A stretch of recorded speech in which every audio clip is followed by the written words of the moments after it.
எங்கேயோ இருந்து வந்து இங்க நாட்டாம பண்ணிக்கிட்டு இருக்கான் பாத்தியா? அப்படின்னு நினைக்காத நாளே இல்ல. அமெரிக்கா வந்து நாட்டாம பண்ணுதுன்னு, ஜெர்மனி, பிரான்ஸ் நினைக்காத நாளே இல்ல.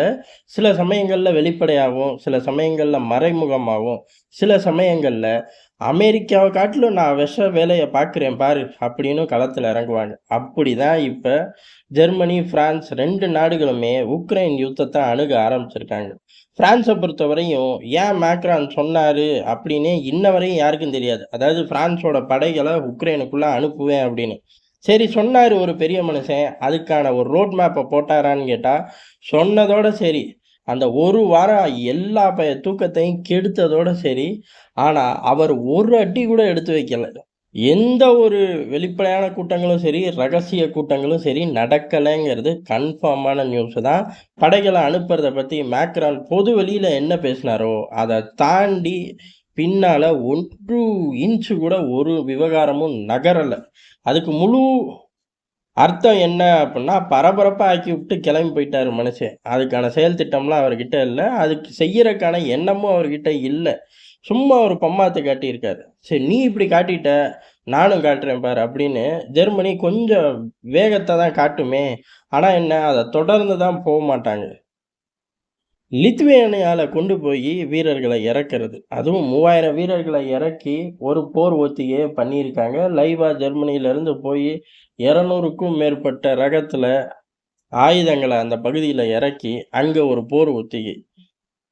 இதன் மூலம் என்ன அப்புட்ன்னா, நேட்டோ நாடுகளுக்குள்ள நுழையணும்னு ரஷ்யா நெனச்சா, ரஷ்யாவோட கனவு நனவாகாதுங்கிறது மட்டும் கிடையாது. ரஷ்யாவால அதுக்கப்புறம் நிம்மதியாவே இருக்க முடியாது. அப்படின்னு சொல்லி ஒரு மிரட்டல் வேற.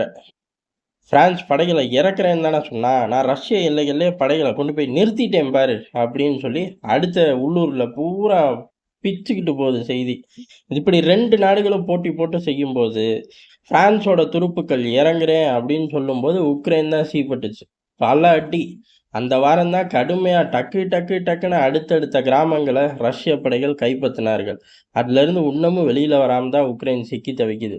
ஜெர்மனியோட இந்த செயல் அடுத்த உக்ரைன கண்டுபிடிக்கிறதுக்கு ஐரோப்பா தயாராயிருச்சு அப்படின்னு தெரிஞ்சு போச்சு. சிக்குறது யாருன்னு தான் இப்ப கேள்வி. லித்துவேனியா சிக்குமா? மேக்ஸிமம் சிக்கறக்கு வாய்ப்பு இல்ல.